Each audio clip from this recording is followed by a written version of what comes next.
I'm Jared Willits, and welcome to My Thoughts. My thoughts for what they're worth. I don't know what they're worth, but for what they're worth, I do offer them on a weekly basis. Episode number 33 now. This week, it is entitled Made to be Broken.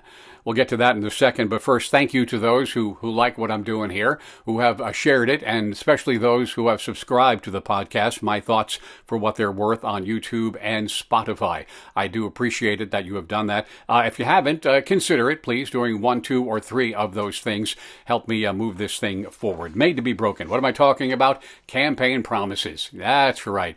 The conventions are over. They were great show business to let people know what's on their mind. And now they're out on the campaign trail pretty hard and heavy, they make campaign promises. I mean, that's what you do. I'm going to do this. I'm going to do that. I'm going to, You really can't believe them. First off, let's get some definitions out of the way.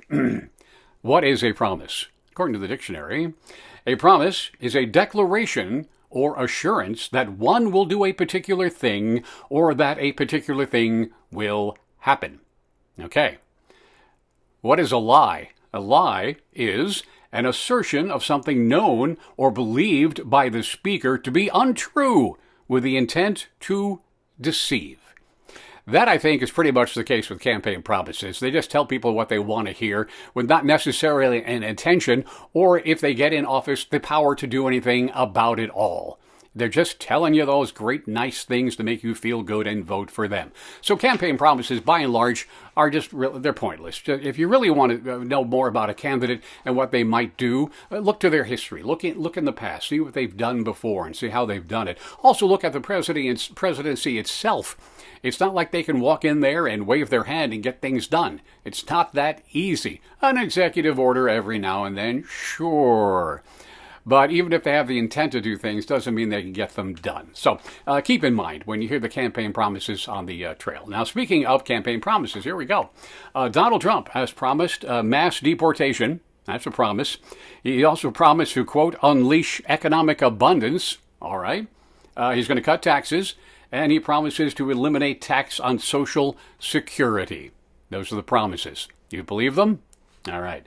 Vice President Harris, she has promised to, let's see here, fix inflation. Going to do that.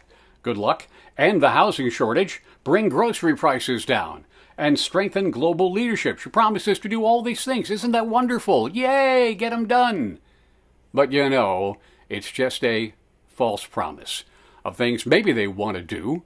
But more than likely, I think it's the things they think you want them to do and whether they'll get it done or not. So don't believe any of that stuff. Campaign promises are empty at best. Now, getting to the election, I think most people at this point have made up their minds. So there's the undecided. A lot of independents haven't figured out which way to go yet. And I think most people who have made up their minds, a lot of folks, yes, they really love the candidate of their choice. But I think most people are voting for a side rather than a person. I think that's what it kind of boils down to. Anyway, let's see here. I wanted to offer a little piece of advice. As I've done before, I've offered advice to politicians both at the local, state, and national level. None of them have heard me, of course, and if they did, they wouldn't pay any attention. But it is something. I think it's a small thing, maybe, but I think it's a big thing. If you listen to the candidates when they're on the speech, one word they use a lot. That word is I. I will do this. I promise that. I will do this. I think it'd be better if they used the word we. We, it's so inclusive. We're going to do this together.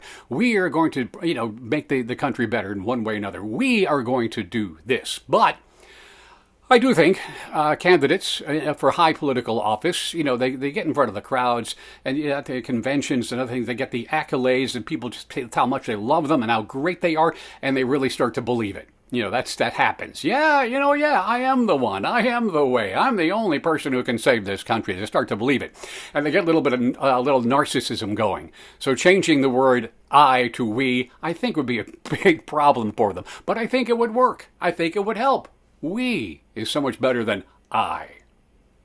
Please, if you have the mind to, like, share, and subscribe to My Thoughts for What They're Worth. I'm Jared Willits.